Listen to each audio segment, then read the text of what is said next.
Hello everyone, তোমরা সকলে জেনপাসের জন্য যারা স্বপ্ন দেখেছো 2024-এ তোমরা পরীক্ষা যেমন দিয়েছো, যাই হোক তার উপর বেস করে র্যাঙ্ক কার্ড ডাউনলোড করেছো এবং চয়েস ফিলিং করে দিয়েছো, লকও অনেকে করে দিয়েছো বা অনেকে করনি, যদিও 8 তারিখ পর্যন্ত তোমাদের সময় রয়েছে। কিন্তু রেজাল্ট কখন হবে জানো? 10 তারিখ। আবার 10 তারিখ রেজাল্টে তোমাদের কিন্তু ভাগ্য নির্ধারণ। একসঙ্গে অনেকে পরীক্ষা দিয়েছো, অনেক বন্ধুবান্ধব একসঙ্গে পরীক্ষা দিয়েছো। কেউ যদি পেয়ে যায় রাউন্ড অনে, তুমি কিন্তু ডিপ্রেশনে চলে যাবে, তোমার মনোবল ভেঙে যাবে। কিন্তু সবল হতে হবে। যে পেয়ে গেল সে হার্ড প্রিপারেশন করেছে, তোমাদের সঙ্গে আড্ডা দিয়েছে ঠিকই, কিন্তু পড়াশোনাটা বজায় রেখে। কিন্তু তুমি সেখানে করনি, তাহলে তোমার বন্ধুর বা বান্ধবীর পেয়ে নেওয়াটাই স্বাভাবিক, অস্বাভাবিকের কিছু নেই, কারণ তুমি সেরকমভাবে প্রস্তুতি নাওনি।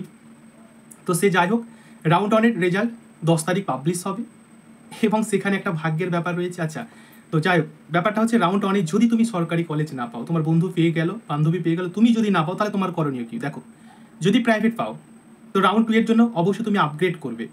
ঠিক আছে, অবশ্যই রাউন্ড 2 এর জন্য তোমাকে কিন্তু আপগ্রেড করতে হবে, কারণ কেউ পয়সা খরচ করে ওই প্রাইভেট কলেজে যেতে চায় না। সরকারি কলেজের জন্য প্রস্তুতি 1 বছর করেছো, যাই হোক যেরকম করেছো তো। আচ্ছা, ধরে নাও তুমি প্রাইভেট পেলে, সেটাকে কি করতে হবে? সেটাকে কিন্তু তোমাকে রাউন্ড 2 এর জন্য আপগ্রেড করতে হবে। ঠিক আছে, দেখা গেল তুমি যে চয়েস ফিলিংগুলো করেছো তার মধ্যে থেকে কোনো একটা সরকারি কলেজ পেলে, কিন্তু দেখা গেছে সব দিক থেকে সেই সরকারি কলেজটা তোমার পছন্দ নয়।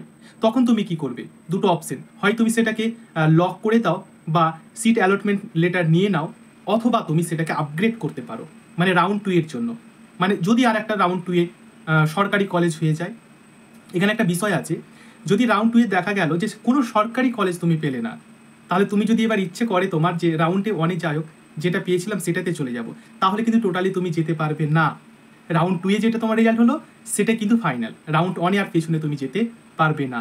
তাই যখন রাউন্ড খেলা শুরু হবে 10 তারিখ থেকে, তখন সকলকে বলছি, মন, মাইন্ড, পরিবার, বন্ধুবান্ধব, সিনিয়র সবার সঙ্গে আলোচনা করবে এবং আলোচনা করে সেটা ডিসিশন নেবে। হট করে একটা ডিসিশন নিয়ে নিলে তাহলে কিন্তু সম্পূর্ণ ভুল, মানে পুরো 1 বছর তোমার কিন্তু নষ্ট হচ্ছে। আর 2025-এ কম্পিটিশন আর অত্যাধিক হারে বেড়ে যাবে। তাই আমি তোমাদের সকলকে বলবো, ডিসিশন নেওয়ার আগে সিনিয়রদের সঙ্গে আলোচনা করবে, যারা এই মানে এই পথে যারা আছে, এই ডিপার্টমেন্টের মধ্যে যারা আছে, তাদের সঙ্গে অবশ্যই কনসাল্ট তোমাকে করতে হবে। হট করে ডিসিশন নেবে না, ঠিক আছে? আর একটা কথা হচ্ছে, দেখো, পরীক্ষা দিলেই তো পেয়ে যাবে না, এর জন্য হার্ড প্রস্তুতি রাখতে হবে। রাউন্ড 1 এ যদি তোমার কোনো কলেজই না আসে, রাউন্ড 2 এর জন্য ওয়েট করবে, কিন্তু 2 এর জন্য অবশ্যই ওয়েট করবে। বন্ধু বান্ধব পেয়ে গেছে অনেক, তাতে 2 যে করবেন এমন কথা নয়, 2 এর জন্য অবশ্যই আপগ্রেড করবে। 2 এও যদি না পাও, 3 এর জন্য আবার তুমি মপ আপ করবে, কিন্তু চেষ্টা করবে লাস্ট পর্যন্ত। ঠিক আছে, তো এটাই তোমাদের সঙ্গে আমি আজকে শেয়ার করলাম যে রাউন্ড 1 থেকে 2 এ আসতে গেলে কী করে করতে হবে। বন্ধু বান্ধব পেয়ে গেলে টোটালি ডিপ্রেশনে চলে যাবে না, ধৈর্য রাখবে। একটা কথা ভাববে, বন্ধু বান্ধব পেয়ে গেল মানে এটাই তারা প্রস্তুতি ভালো রেখেছিল, তোমাদের সঙ্গে যতই আড্ডা মারো পড়াশোনাটা বজায় রেখেছিল বলে সে পেলো। তুমি পেলে না, এর মানে ভেবে নেবে ডিপ্রেশনে না গিয়ে তোমার প্রস্তুতি কিন্তু ঠিকঠাক হয়নি বলে তুমি পাওনি। সকলকে 10 তারিখে আমি আবারও বলবো ওয়েলকাম, এবং যাদের সিট অ্যালটমেন্ট হয়ে যাবে তাদেরকে ওয়েলকাম, যাদের না হবে লাস্ট পর্যন্ত ধৈর্য দিয়ে থাকার জন্য তোমাদেরকে অবশ্যই ওয়েলকাম জানো। সকলে ভালো থেকো, আমি আশা করবো সকলের রেজাল্ট ভালো হোক। সকলকে জেনপাস বা বিএসসি নার্সিং হতে পারে, বিএমএলটি হতে পারে বা বিএইচএ হতে পারে, যে কোনো ডিপার্টমেন্টে তোমাদের সিট অ্যালটমেন্ট হলে আমি অনেক অনেক খুশি হব। ভালো থেকো, অল দ্য বেস্ট।